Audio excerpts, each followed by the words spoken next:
Can you hear me in the back of the room? All right. You know, there's still some good seats up front. You know, those of you who paid for the cheap seats, you get a chance to upgrade for free today. In case you want to move up, you know, power convectors, they're all available. Wireless is available anywhere in this room, so there are no bad seats. Okay. Hope you're all still awake, because I'm not. Anyway, here we go again. A lot of material to cover in this session. And I want to introduce Shaun Clowes. He's come all the way here from down under in Australia with Secure Reality. Is it true that the toilets flush opposite way than they do up here? There's lots of mysteries about Australia we're trying to clear up today. So anyway, Shaun's got a lot of material to cover, so please welcome Shaun Clowes. Thank you. Okay, so as the introduction just said, my name's Shaun Clowes. I'm from Sydney, Australia. I work with a small consulting company there called Secure Reality. And the title of my speech today is Fixing and Making Holes in Binaries, the easy, the hard, and the time-consuming. Okay, but before I get started on all of that, I really should work out what sort of audience I'm speaking to. So of those in the audience, who would be familiar with binary file formats, stuff like ELF, other executable formats, PE, okay? Who would be familiar with disassembly, assembly, reverse engineering? Okay, fair enough. So as was just said, I have a lot of content, so I'm going to have to move through it quite quickly, so I apologize if I speak a bit fast. So, I guess the first thing I ought to cover is exactly what I plan on talking about today, because I'm going to be bandying around a lot of terminology. Some of it may not be the same as what you guys would normally use it to mean. But in essence, what we're actually talking about is we're just talking about changing the behavior of programs. We're talking about modifying programs. But we're not talking about that in the standard way which it's done. In general, software is obviously modified by changing the source code, recompiling and rerunning the executable. We're not going to do that. We're going to modify the program directly in its compiled form. So we don't need the source code for the program, and we don't need to recompile it. And in some cases, we don't even need to execute it again. So there are actually two basic types of binary modification which I'm going to be talking about today. One is static or executable file modification. So that's when you modify the executable in its on-disk file form. And there's also runtime or process modification, which is quite interesting, where you actually modify the program in its running memory image. So while the program is running, you modify it. So I guess it's a little bit of a glib question, but we do have to ask, why exactly would we want to modify binaries? Well, modifying binaries is exactly the same as any other way of modifying executables or modifying programs. You want to do it for the same reasons. You want to fix bugs, you want to add functionality at times, and sometimes you just want to change the way in which the program currently works. You want to make it behave differently for some reason. So then the question becomes, why not just use the source? Well, there are lots of reasons for this, and I'm sure all of you can think of a number, and the most obvious one is that you simply don't have access to it. And that's obviously usually the case with common off-the-shelf software. Every enterprise is using a hell of a lot of software to which it does not have the source and will never get will never get access to. So we can use this sort of methodology and approach to modifying that sort of software. But there are other reasons which perhaps aren't thought of as often. One of them is when the source isn't readily available.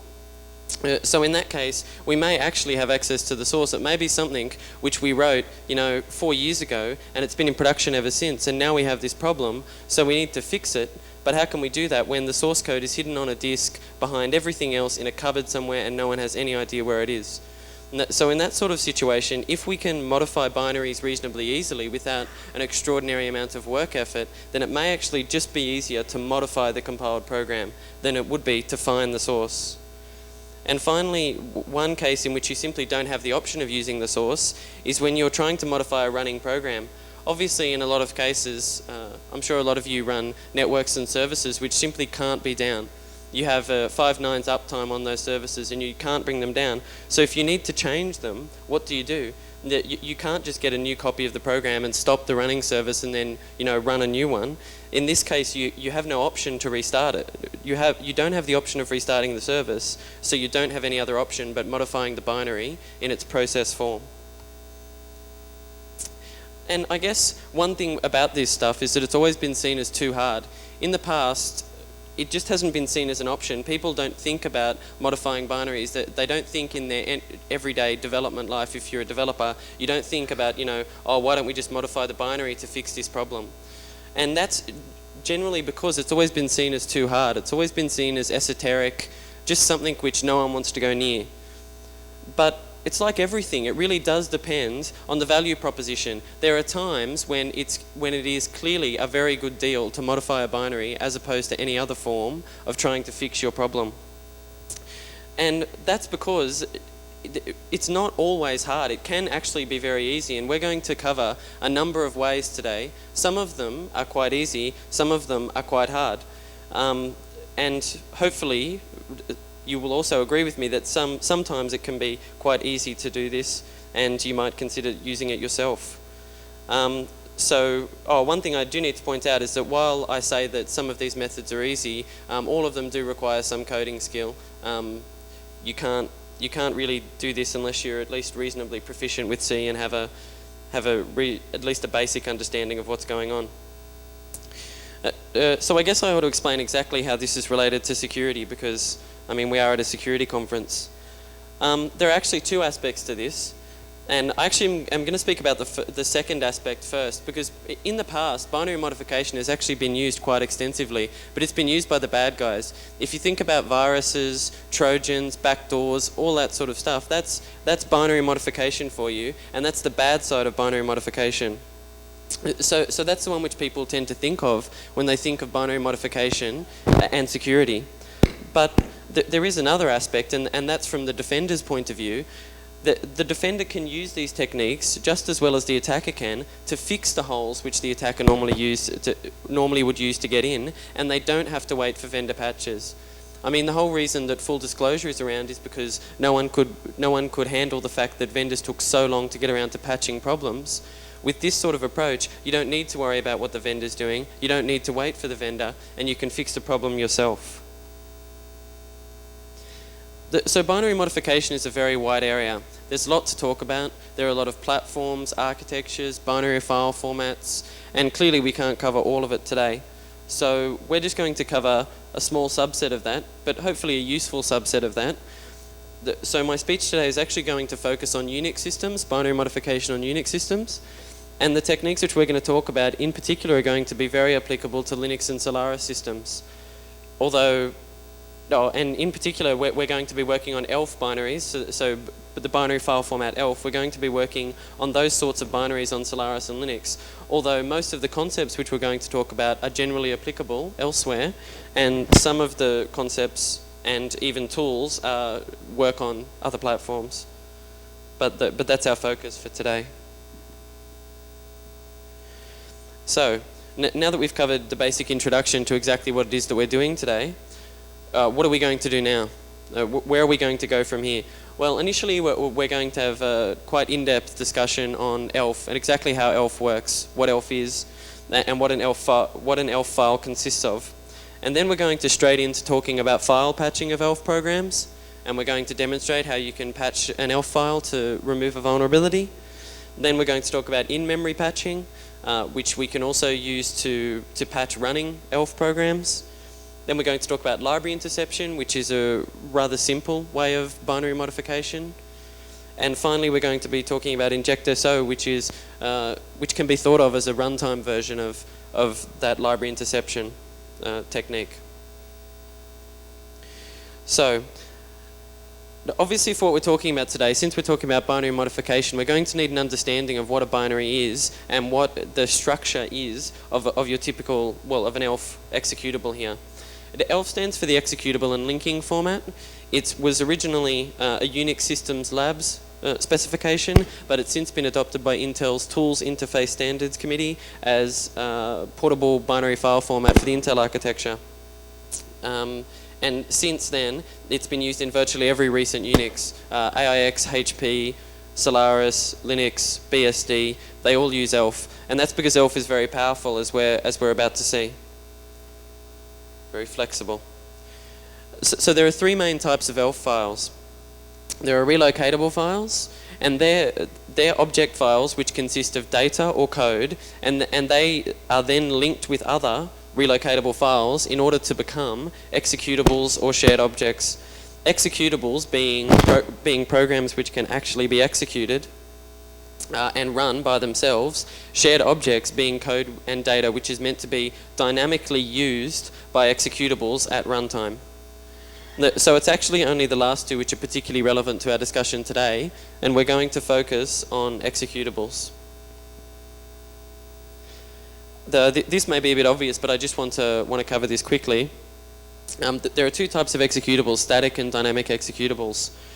Static executables are entirely self-contained. Every bit of code and data which they require is inside the file and is there. So if you take the example of, say, printf, which is a very complex function and is used in most programs, what would actually happen is, in a static executable, all of the code of printf, everything required by printf is copied into the binary when it's compiled, and then you have a completely self-contained binary including all of the code to printf. Dynamic executables, on the other hand, use external data and code at runtime. They're meant to be dynamically linked with code and data which they need. And they do that by using shared libraries, which as I mentioned previously, contain data and code and are meant to be used at runtime.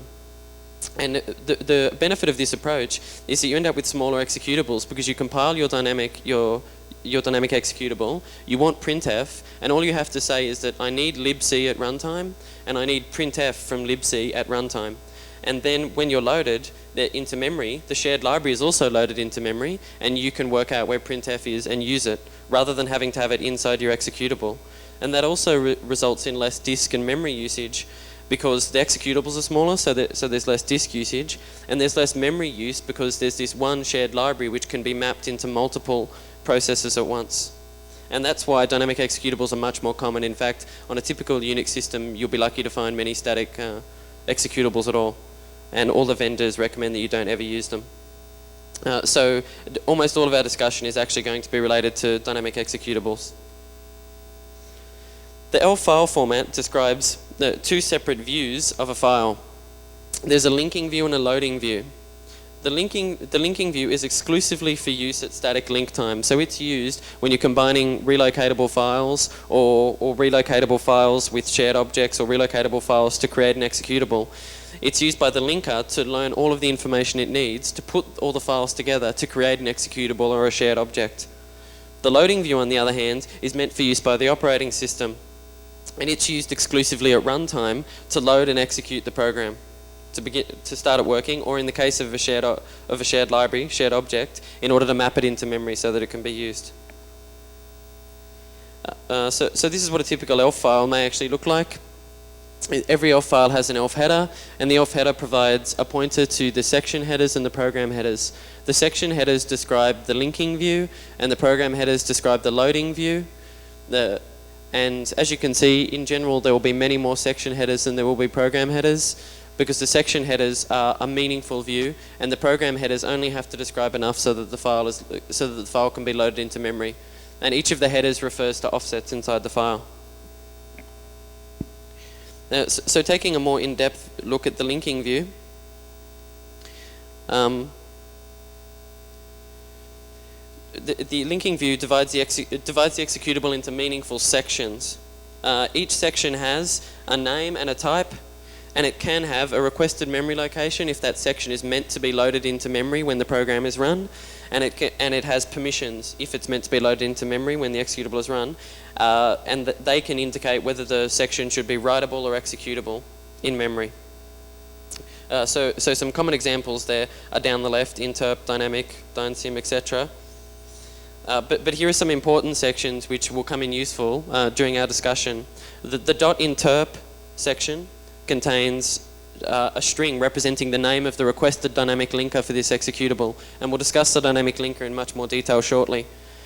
The dynamic section contains all of the dynamic linking information for the executable, and that's used by the dynamic linker so that it can link the executable at runtime.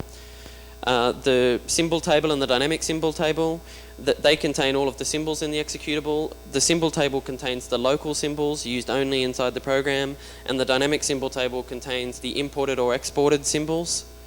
The string tab and the dynamic string tab are the partners to the sim tab and the dynamic symbol table, and basically they just hold strings which are used to describe the names of all of the symbols.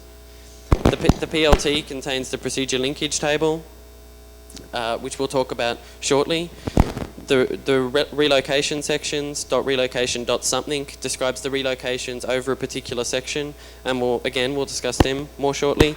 And finally, the simplest and the most obvious sections are the .text section, which contains all of the code for the executable, the actual machine code for the executable, and the data section, which contains pre-initialized data.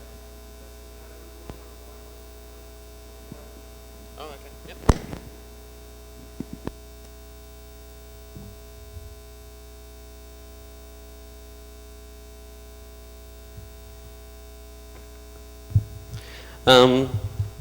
And then we have the data section, as I said, which contains initialized data. If you look at the linking view, what you'll realize is that, as I said, some sections don't have a memory location, and what that means is that they're not meant to be loaded into memory at runtime. Those sections are simply for information. The information which is used by the linker to create the to create the executables or the shared libraries, or they just contain debugging information or other useful information from a system point of view. But that's actually the difference between the link time and the runtime. The loading view doesn't describe any superfluous information which isn't required to actually load and execute the program, and that actually makes it much, much simpler. And it divides the executable into segments, and each segment is either a load segment or an informative segment. A load segment describes a portion of the file which is to be mapped into memory when the executable is run.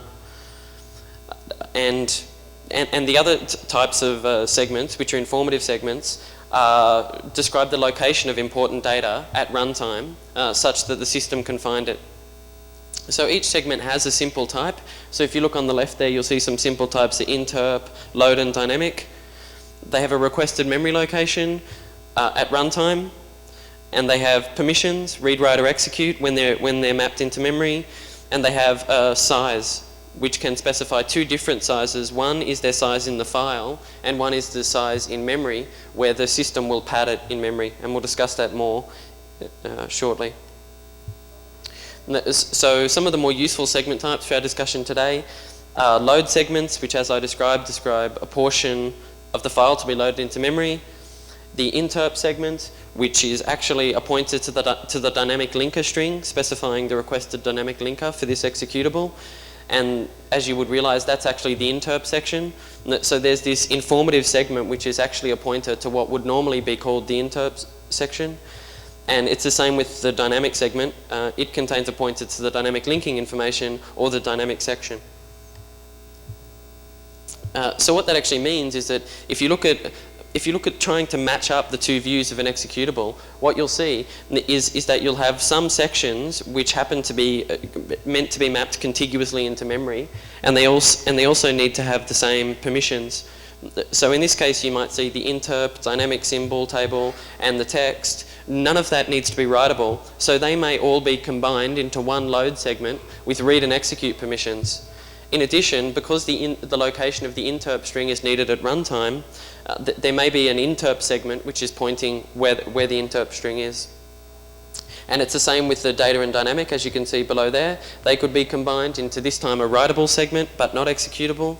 And again, there's an informative segment to point to the dynamic table. And finally, as I mentioned before, you've got purely informative sections, stuff like the string tab and the symbol table, local symbol table, neither of which are needed at runtime, so they simply don't map to any segment. So portions of the executable will not map to a segment, but in general, all of the executable will be mapped to a section. So what that actually means is that all of the meaning, or all of the information which is provided inside the section table or the linking view, is completely irrelevant in the loading view. It's absolutely not needed. And what that means is that the section information can be removed entirely from an executable, and that executable will continue to run. There'll be no problems loading and executing it. And this is actually a pretty good way to kill any tools which use the GNU lib BFD. Any of you guys who are familiar with tools like GDB and OBJDump, which do use that library, once the section information is removed, those tools will not work. They all rely on section information. One interesting thing which I want to point out following our discussion is that there are lots of really cool things which you could do with ELF files, lots of really amazing twists and turns which you could make, but while ELF is a really flexible file format, the operating system loaders, the routines which load these executables and start them running, aren't very flexible. And that means that they suffer from a lot of bugs and idiosyncrasies, and there are a lot of valid ELF files which won't load and execute. And there are a lot of completely invalid ELF files which will load and execute on these, through these loaders, through these buggy operating system loaders. So the basic process of loading and executing an ELF executable is basically the first thing the operating system does is it opens the file, obviously. Then it loops through all of the segment headers and it looks for any load segments. Once it's found them, it memory maps them at the specified location inside the processor's memory image. And then it finds the interp segment, which contains the string specifying the dynamic linker. It loads the dynamic linker and passes it control, specifying some information about the executable, where it can find the segment table of the executable, where it can find the dynamic table of the executable. So we should talk about the dynamic linker and loader. It's going to come in quite useful later on when we start modifying executables.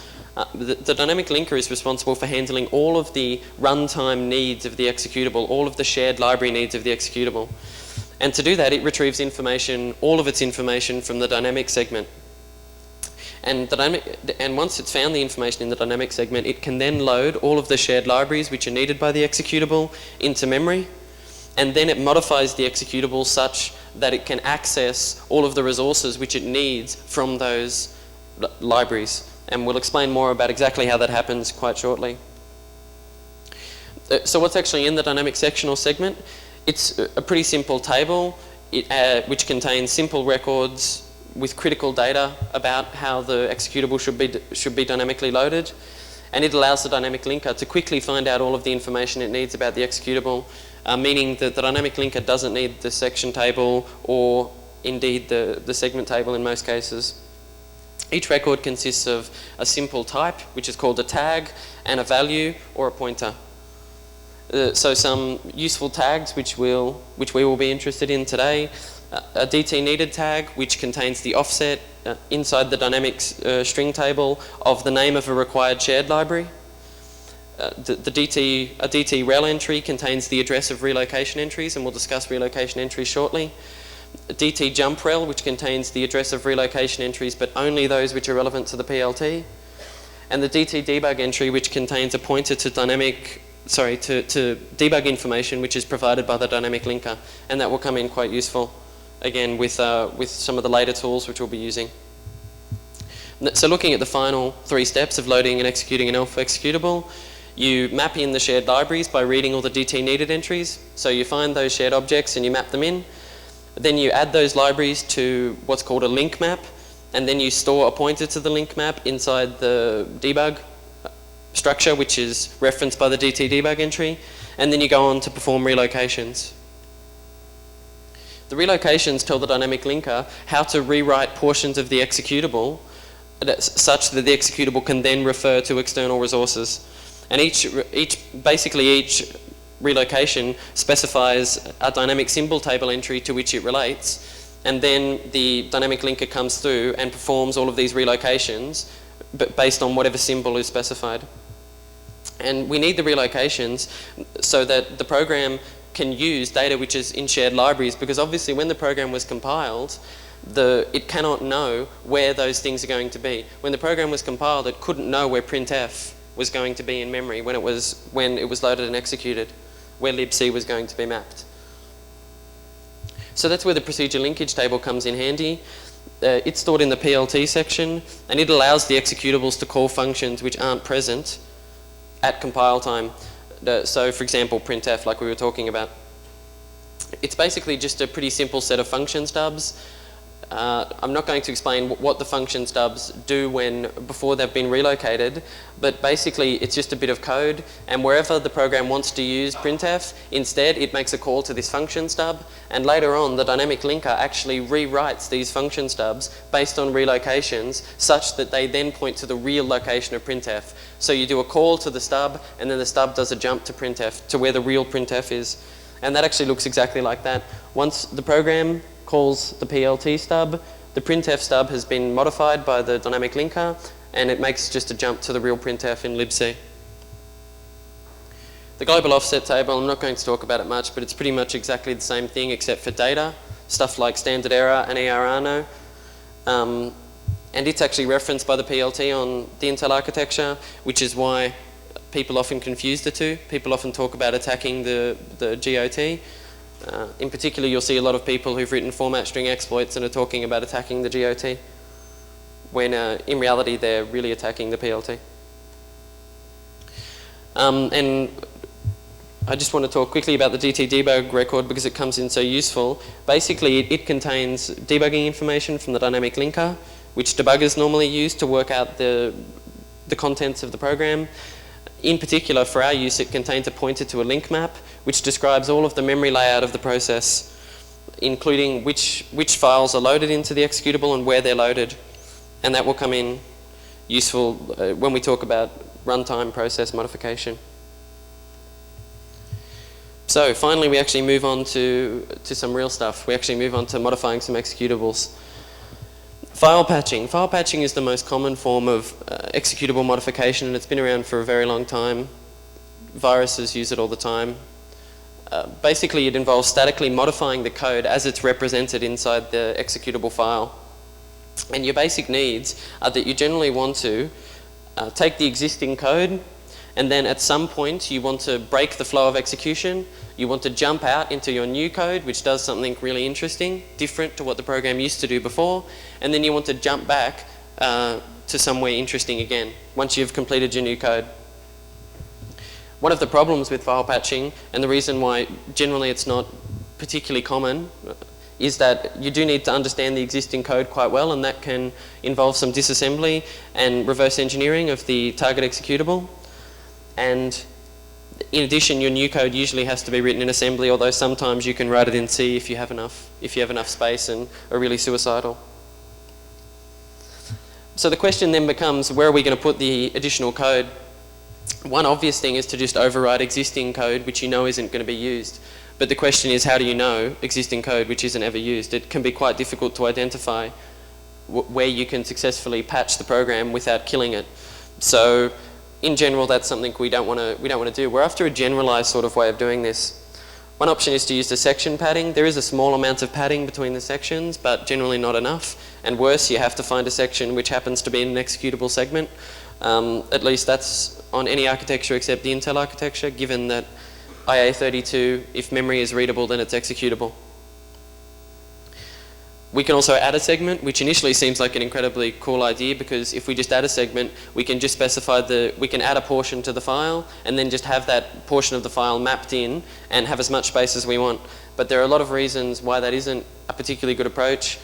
The code is very messy because there are a lot of ELF loader bugs and issues which are to do with this. So if you do it, you'll find a lot of issues. So that's not the approach which we've taken today. Instead, what we're going to do is we're going to extend an existing segment. Basically, we're just going to add some more space into the file and extend that segment mapping such that we can have as much space as we like. And I'll explain that more shortly, but it's quite useful. And there are lots of other methods. If you're interested in finding some other methods, then I suggest you examine Unix viruses, Silvio Cesar's work. There's a lot of work out there on how to add some space to the executable. But the method which we're using is extending a segment. So if you look at basically what happens is that we have this portion of the file which is a few sections and they've been mapped to a segment. Then what we do is we just insert some blank space in the middle of the file at the end of that segment, pushing down all of the sections following the executable. Following that segment. Now, you can imagine that in a lot of cases that would cause lots of problems, particularly if the sections linked to each other using absolute offsets or something like that. But luckily, ELF doesn't work that way. In general, sections refer to each other using an offset relative to the section number. So if we insert space like this, there is no problem. Even though we've disturbed the layout of the file, we haven't disturbed it in such a way that it will prevent the program working or cause any difficulties. And so basically we can just extend this segment as far as we want and have as much virtually addressable space as we want. So let's actually take a look at a demo of that.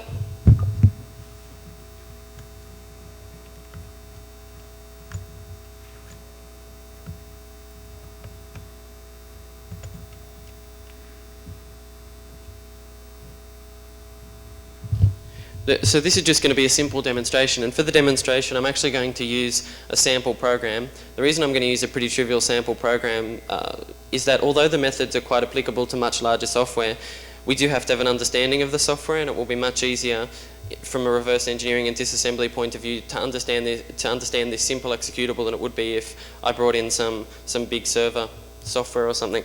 So let's take a look at our sample program. It's just called login demo. And all it does is it brings up a username prompt, password prompt, doesn't actually do anything with it. But I mean, I guess if we were looking at this from a security perspective, one of the first things we might try, and it never works, but in this case it's going to, is we might do that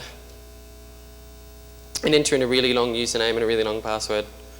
Unsurprisingly, given that this is a demonstration, the program segmentation faults. So we immediately assume that there must be some sort of problem inside this executable with handling long usernames and passwords. So what we're going to do, in order to get a better understanding, we're going to use a tool called ltrace on the executable. For those of you who aren't familiar with it, ltrace traces all of the shared library calls which are made by the executable and prints them out on the screen as they're happening. And by using the -i option, I'm also asking it to show me the address from which the function was called. So if I run ltrace, I see a couple of libc setup functions, then I see an fputs in order to put the username prompt, fflush, and I see an fgets, which is waiting for my input. So I enter in a really long username, and I see a call to strillen for some reason, not sure. Then I see what's almost certainly going to be the culprit in our particular investigation. I see a bare string copy with what looks like our long input, our long username, into a variable on the stack at bff418. And then I see another call to fputs for the password prompt. So if I enter in a long password, I see another call to strillen for some reason. Once more a bare string copy to a different buffer on the stack. And finally I see a segmentation fault, because obviously I've overwritten something important on the stack. And in this case I can, sorry?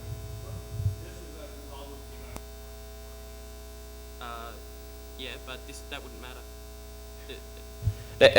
Sorry, the question was login demo compiled with debugging? And yes it was, but it wouldn't matter. In terms of ltrace working, that wouldn't have any effect. ltrace works on programs whether or not they have debugging information in them. So finally I see a segmentation fault, and I can tell that I've overwritten save DIP because, well, we've got the telltale 41, 41, 41, 41 over in the instruction location portion of the output, which is obviously 4 capital A's. And so let's take a closer look at exactly what's going on inside this executable, and then what we're going to do is we're going to fix it.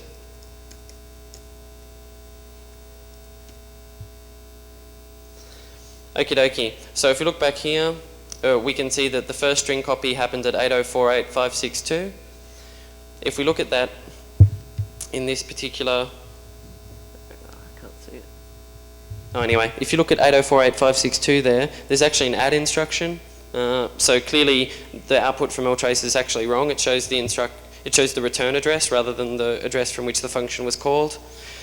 So if we look at 8048555D, that's where the real call to string copy happens. If you look immediately above it, then that's where the destination operand is being pushed onto the stack.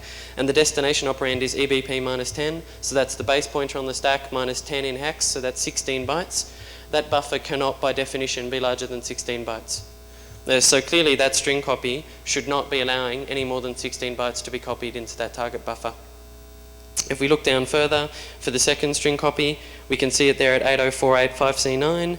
And again, we can see the target operand there. This time it's EBP minus 20 in hex, so it's EBP minus 32. And since we know that the other buffer was at EBP minus 10, we automatically know that once again, this buffer cannot be larger than 16 bytes. So once again, this string copy should not be allowing more than 16 bytes to be copied into the destination buffer. So what we're actually going to do is we're actually going to make that happen. We're going to make sure that these are length limiting string copies to a maximum of 16 bytes. To do that, the first thing I have to do is add some space. To do that, I'm going to use a tool called add space, which is included on the conference CD. Basically, it does exactly what we talked about. It extends a segment and adds as much space as you require to the executable. So I'll just do that now. The source is included on the conference CD.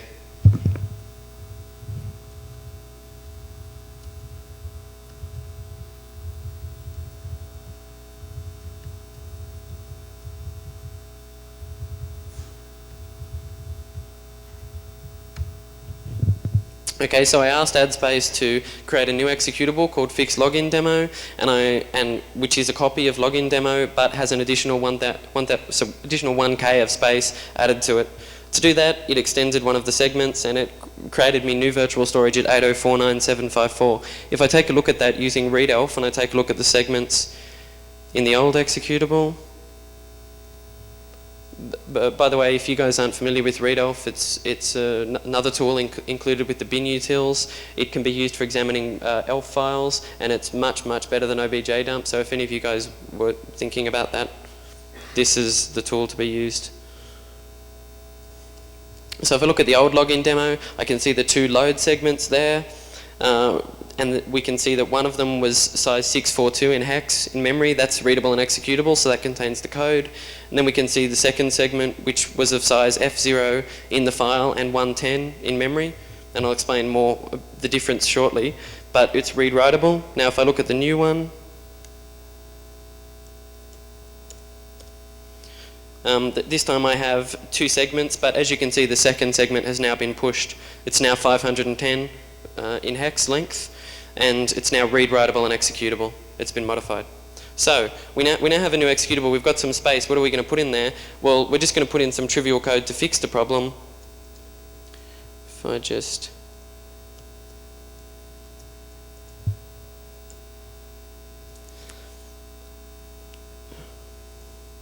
Okay, this is just some pretty bad assembly to patch this problem. Basically what it does is we have this call stub, as we were talking about before. The idea is to break the current chain of execution, go somewhere else, do something better, and then come back.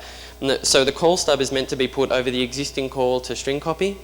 And what it does instead is it calls the code which is at 8049754, which, as you'll note, is the location of the space which we added to the executable. And what's meant to go there is this new code section below. And all the new code section does is change the existing call to string copy. Instead, it now calls something called ASTRL copy, which is just an assembly version of STRL copy, which I hacked up.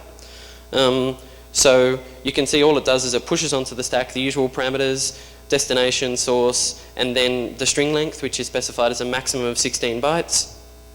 And then it calls off to 8049810, which is where it expects ASTRL copy to be. And then the problem should be fixed because it then just jumps back to the existing code. So what we need to do now is we need to apply that to the executable. To do that, we create what I call a code patch file. I just made up some simple tools to be used to do this, and they work on things which I called code patch files. Basically, a code patch file, all it does is it contains portions of data which are designed to be patched at specified virtual addresses in the target.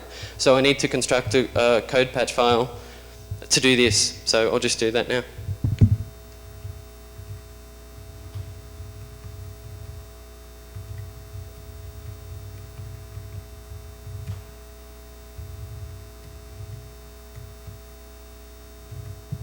So the first thing I need to do is I need to patch the first call to string copy, which is at 804.855D, and I need to put over that the patch stub. So sorry, the call stub.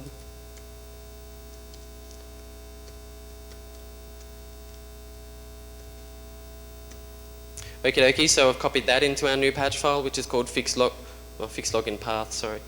Anyway, so that's the first string copy. The second string copy was at 80485C9, and since we also need that to be an ASTRL copy of size 16, we can put the same call stub there. So 80485C9.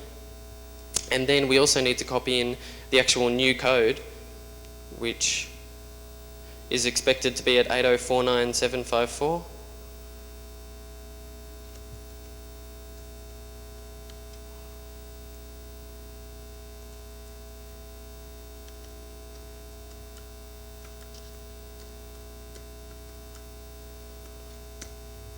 Okie dokie, and finally I need to copy in ASTRL copy, which is called by the new code at 8049810.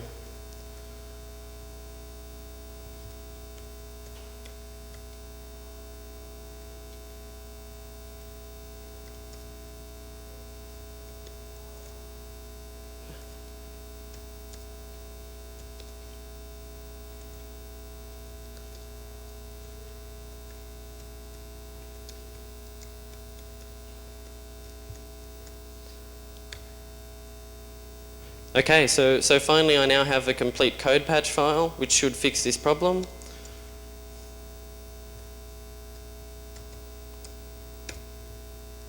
And as we can see, it just consists of 4 individual patches which are meant to go at those specified virtual locations. Now all I have to do is apply it.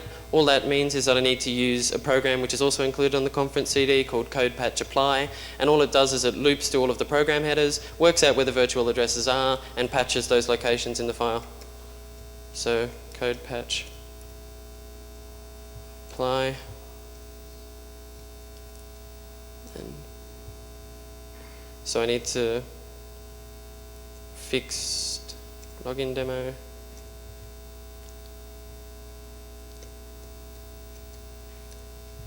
Okay. So as you can see, it goes off and it applies that patch at the specified virtual memory locations. Now if I run the new fixed program, it asks me for a username. If I enter in a long username, long password, nothing happens anymore. And if we do an ltrace of that, we'll see that it doesn't even call string copy anymore.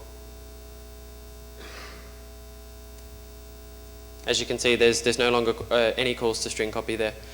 So basically we can use this sort of technique in order to fix holes in binaries.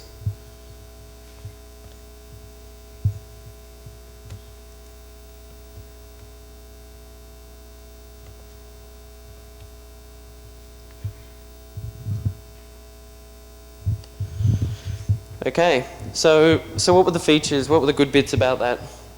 Well, obviously file patching is very powerful. You can do anything you want to, you can change anything you want to about the target executable as long as you understand enough about it. And it's also permanent. So from now on, that particular executable will never have that problem again. But the problem with it is that it's quite complex and it's very error prone. It's quite easy to end up with patches that just don't work or don't work in strange situations. The program must be restarted. Obviously you can't patch the file and then expect it to magically work inside the executable which is loaded into memory, and you can't easily, you can but not easily call new library functions. So if you want to call functions which aren't normally called by the target executable, then it can be difficult to get them, difficult to get at them. So now let's move on to a different form of patching. This one's in-core patching. This is runtime patching. It's basically exactly the same as file patching, but instead it's performed on the process memory image. All we have to do is we connect to the process exactly as though we were a debugger using the debugging supported on the platform. So that might be ptrace on Linux systems or procfs on Solaris systems. And we just apply code on top of the image. So where do we put the additional code? Exactly the same problem as before. We need to find some executable mapped space somewhere which we can use, except under Intel architecture since that's not important.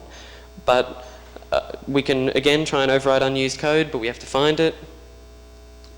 We could also in this case, use segment padding. Instead of section padding, we could use segment padding, and that's quite useful in this case, and that's going to be the technique we're going to use, because segments are padded to the end, to page boundaries. So their start is padded to a page boundary, and their end is padded to a page boundary.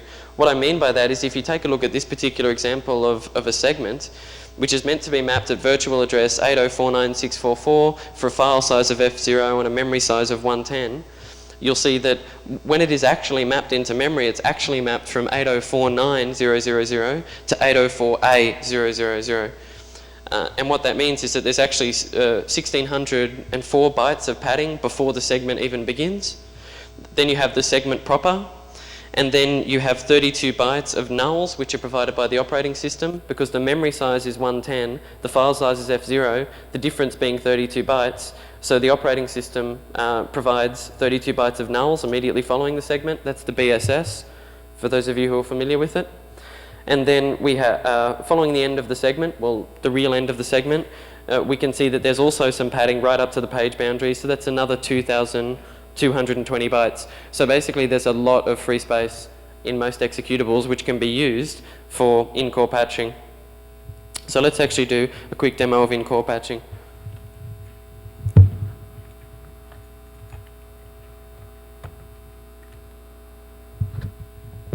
Okie dokie, so we're back to everyone's favourite program, login demo.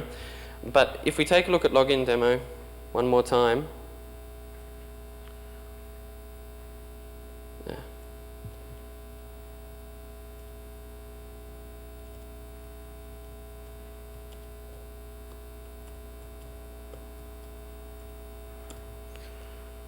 okay, if you take a look at those segments, you can see that the first segment is mapped from 8048000 for 642 bytes in hex. That's actually mapped from 8048000 to 8049000. The second segment is mapped from 8049644. You may recognise the second segment since it was the one in the slides previously. And if we look at that segment is actually supposed to end at 8049754. But it doesn't, it ends at 804A000. So we can use plenty of space there in order to patch the executable. But something which is quite convenient is that if you recall our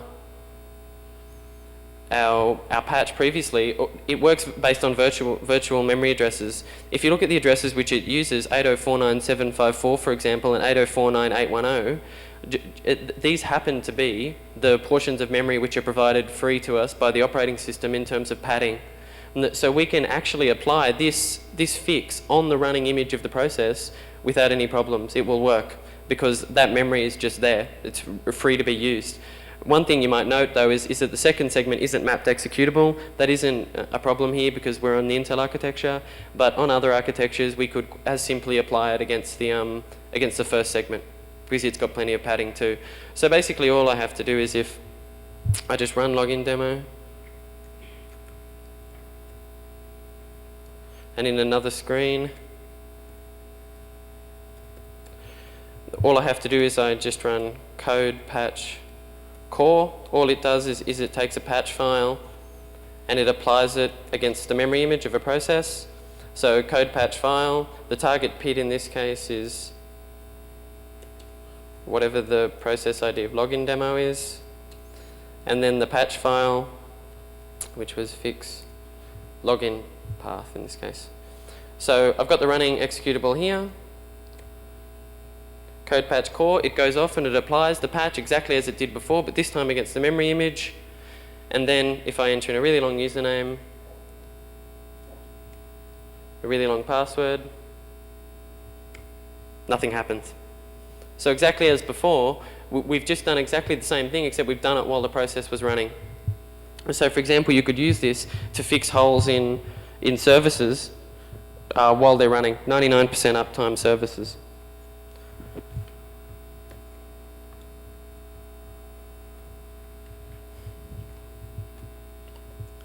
So what are the features of in-core patching? Well, it's exactly like file patching. You can do almost anything you want to. In this case, it's non-permanent, which can at times be an advantage. Once the process finishes, obviously, the changes are gone. And it can be performed on any running process. But exactly as with file patching, it's complex and it's error-prone. It's easy to get wrong. And in this case, if you get it wrong, you generally kill the service at the same time. You have limited space for new code, well, at least with the techniques we were covering today you do, and you can't easily call new library functions exactly as before.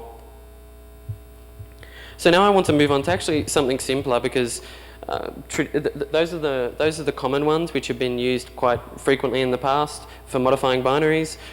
It would be nice if we could cover something a little bit simpler, which could be used by more people, effectively by more people. So now we're going to talk about a different technique called library interception. And basically what this is based on is it's based on the fact that the dynamic loader is responsible for runtime resolution of all of the dynamic relocations. So we're talking about the GOT relocations for the data and the PLT relocations for the functions like printf. How exactly does it do that? Well, it reads the DT needed entries as we talked about in the dynamic segment. It loads all of the libraries which are needed and adds them to the link map, and then it goes on to process the relocations like we were talking about previously.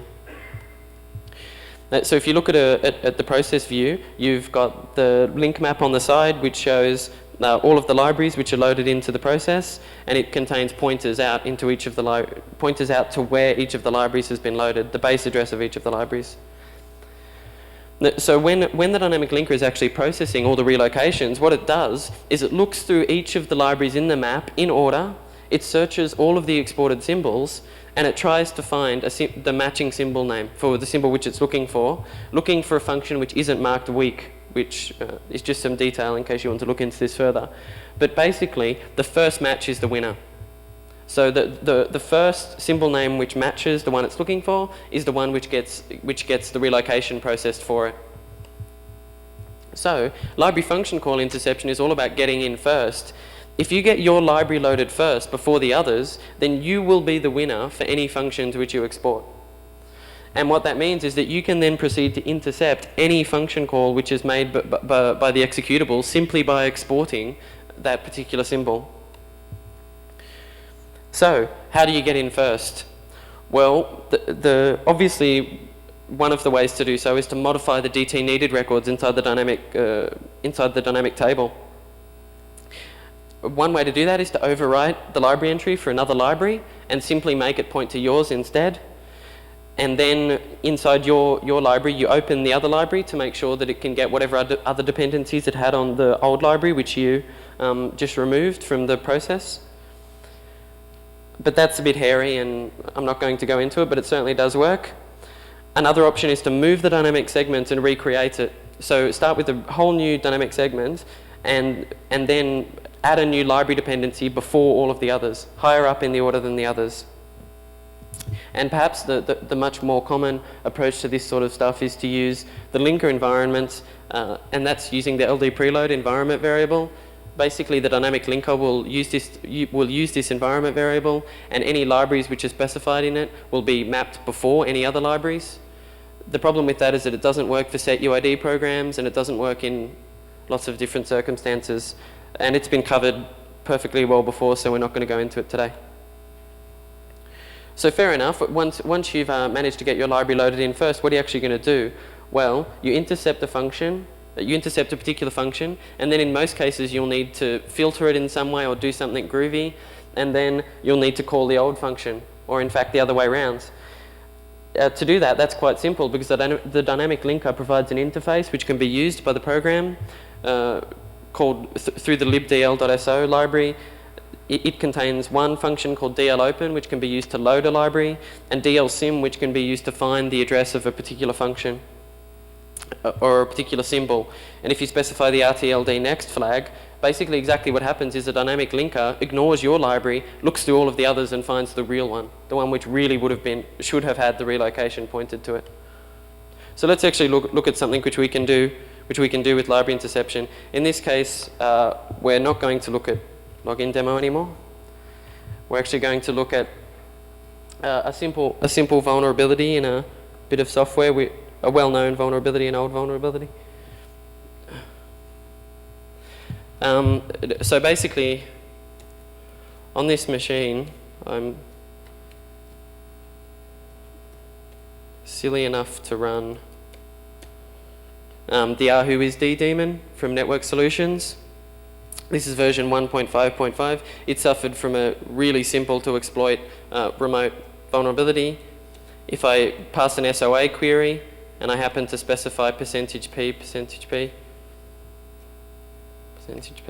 the reply, which is the error reply, happens to have a format string vulnerability. So you can see where it should have said invalid authority area, %p, instead it's given me pointers. So as you can see, this is a pretty trivially exploitable sort of vulnerability.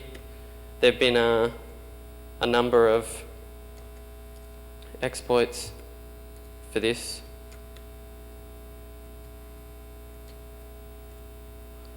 This is just one publicly, oh God.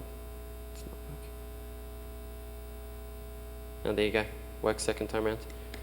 Anyway, so this is just one of the public exploits for this problem. So as you can see, this is an issue which you'd want fixed. And if you imagine the sort of people who are running AhuIsD, they can't afford downtime in this particular service. This was being run by registrars, network registrars, people who had to have the service up at all times. So they would need to fix this problem as soon as possible. So what we'll do is we're going to try and use library interception to fix the issue. To do that, all I have is a really trivial library. It's called fix AhuIsD. All it does is its initialization function just works out the address of fgets, and then it replaces the fgets. Basically what happens is that if you run an ltrace on AhuIsD, all it does is it calls fgets in order to read in the user input, then it goes off to process it and suffers from that format string vulnerability.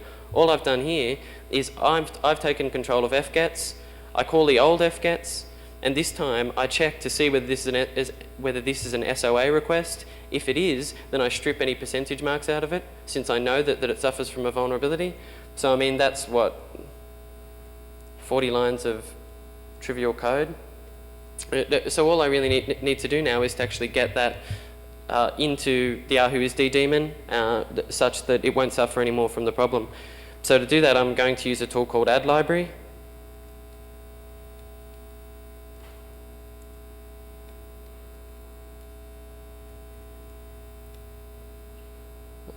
And basically all I have to do is I run add library. Again, this is on the conference CD. So if I specify my input file, which in this case is the AhuIsD daemon, specify my output file,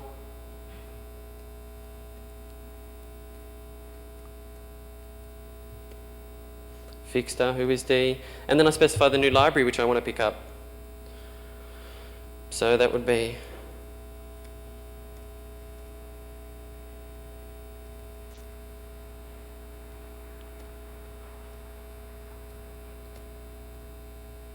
AhuIsD.so. So there we go. Now if I look at the library dependencies in the old AhuIsD, we can see that it needed the standard sort of resolution, DNS resolution libraries.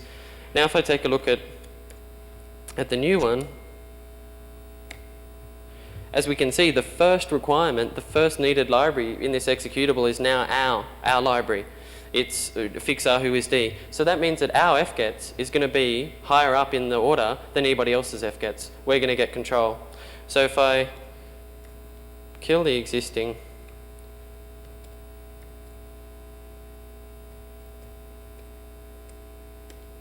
AhuIsD and I start a new one, this time the fixed AhuIsD, you can see the message which has come from our library when it's been loaded. And now it should no longer suffer from this vulnerability.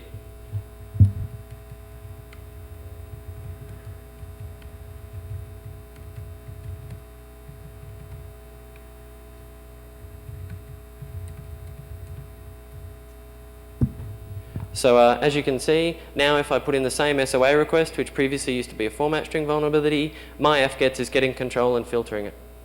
So this problem doesn't exist in this daemon anymore.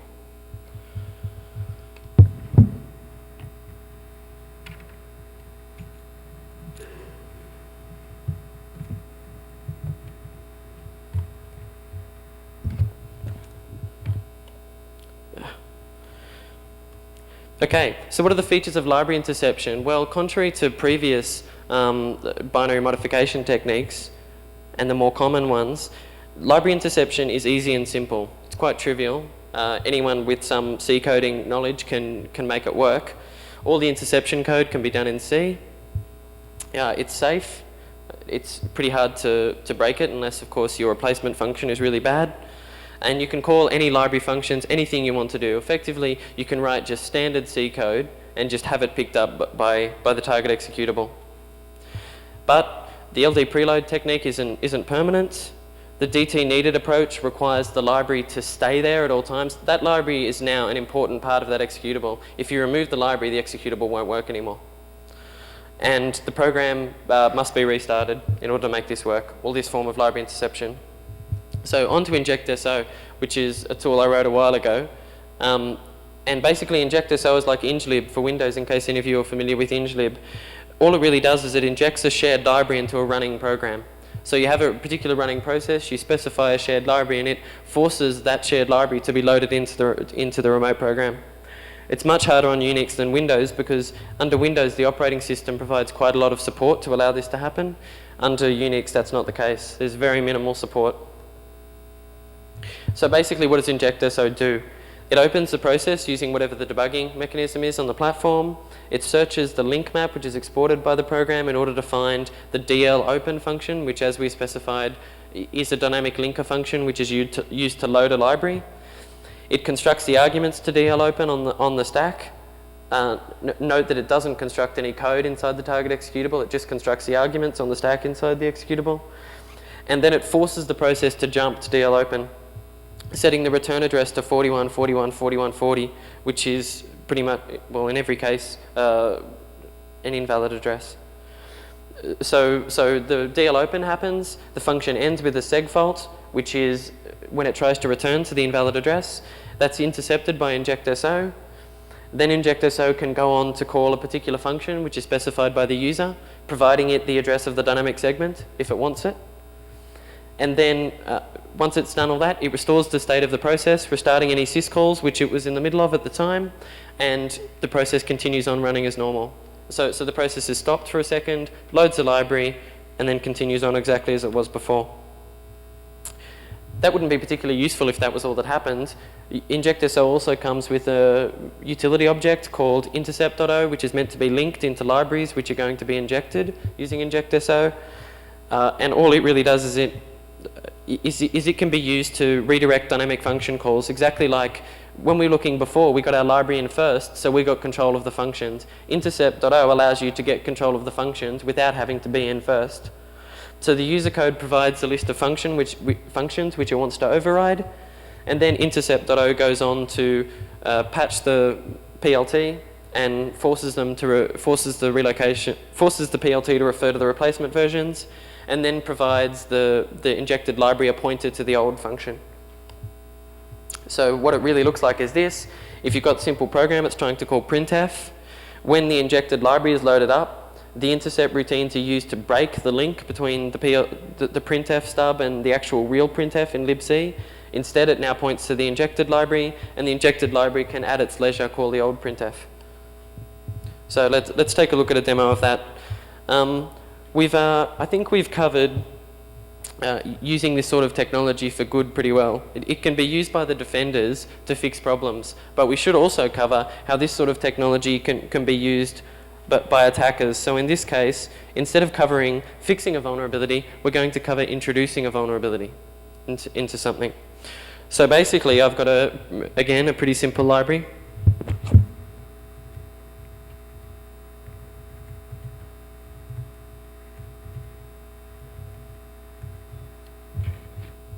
And it's called backdoor SSH. So I'm sure you can immediately have an idea of what it does. If you look at the code for this particular injection module, it has a few interceptions. It intercepts the PAM functions, which are used on most modern Unixes to authenticate users. It intercepts setuid, getuid, getEUID, which is obviously normally used to drop privileges.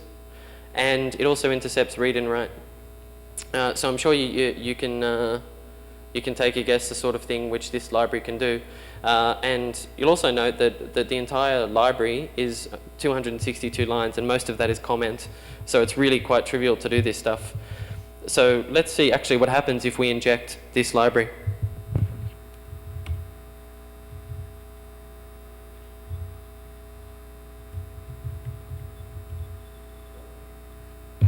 So all I need to do is I just specify inject SO, and I will switch on all of the debugging, tell it that I want it to call the user function after it's injected the program, and by default it will call intercept begin to start interception.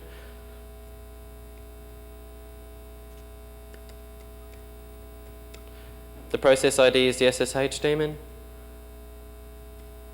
and the library to be injected is backdoor ssh.so.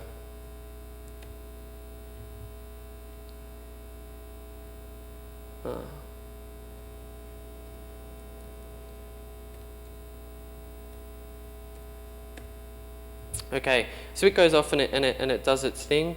I mean, if you guys are really interested in InjectSO and how it works internally, the source code's there, and the documentation from the last presentation I did on InjectSO goes into quite a lot of detail. But basically, it's gone off and it's modified the remote process and it's forced it to load this library. If I look at the loaded mapped files in the SSH daemon at this stage,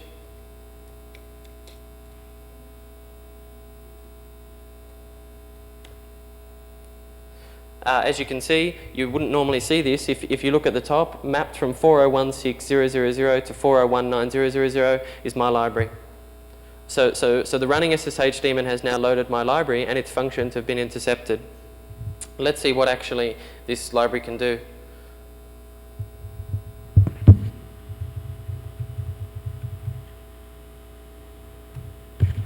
So if I log into localhost, actually, I'm not going to do it as me. So if I log in as a test user,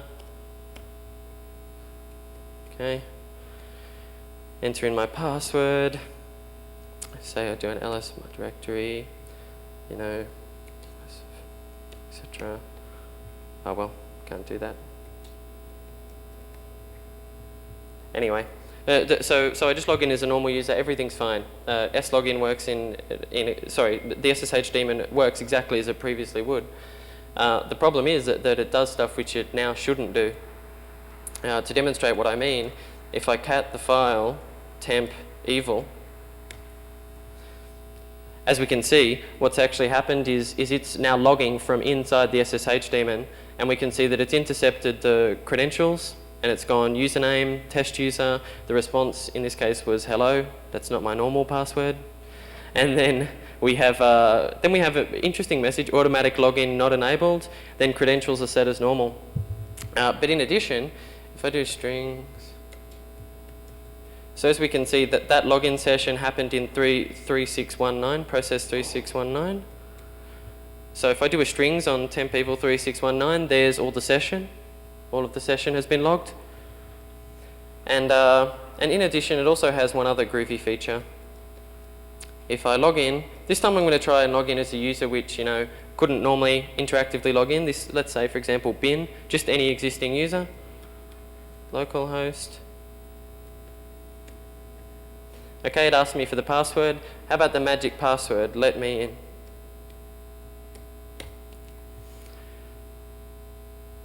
And indeed, that's exactly what it does as root. So effectively, this running SSH daemon has been totally subverted in about well less than 200 lines of code.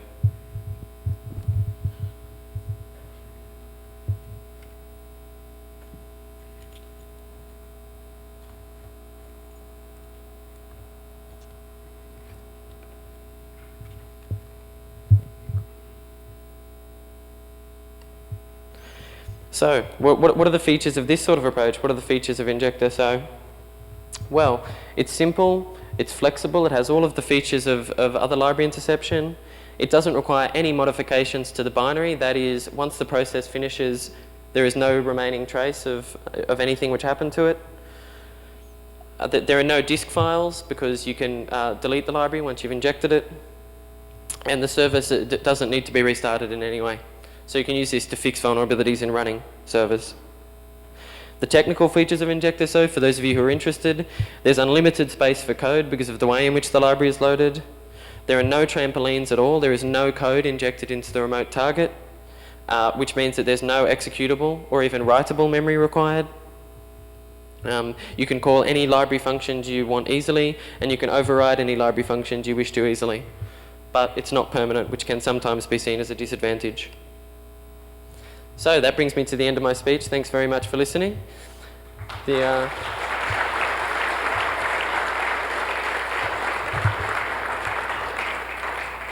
Are there any questions for anybody?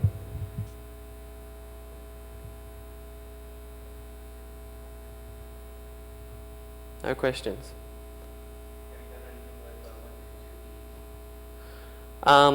This stuff has been well and truly done with Win32PEs. In terms of doing this on portable executables, Windows, not particularly. Sorry, no, I'm mostly a Unix guy. So,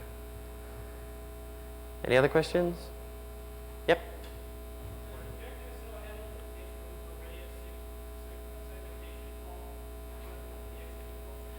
Absolutely.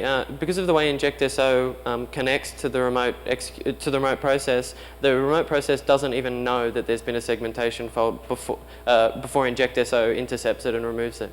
So when you think about it that way, previously the approach has always been to put a trampoline onto the stack, to write some code onto the stack and then cause that code to be executed.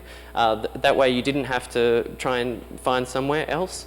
But this sort of mechanism, because we're just doing it via this seg fault mechanism, we don't need to inject any code, and the process doesn't need to know anything or need to be modified in any significant way, other than would be normal with DL open or something. Any other questions? No? Okay, thank you very much.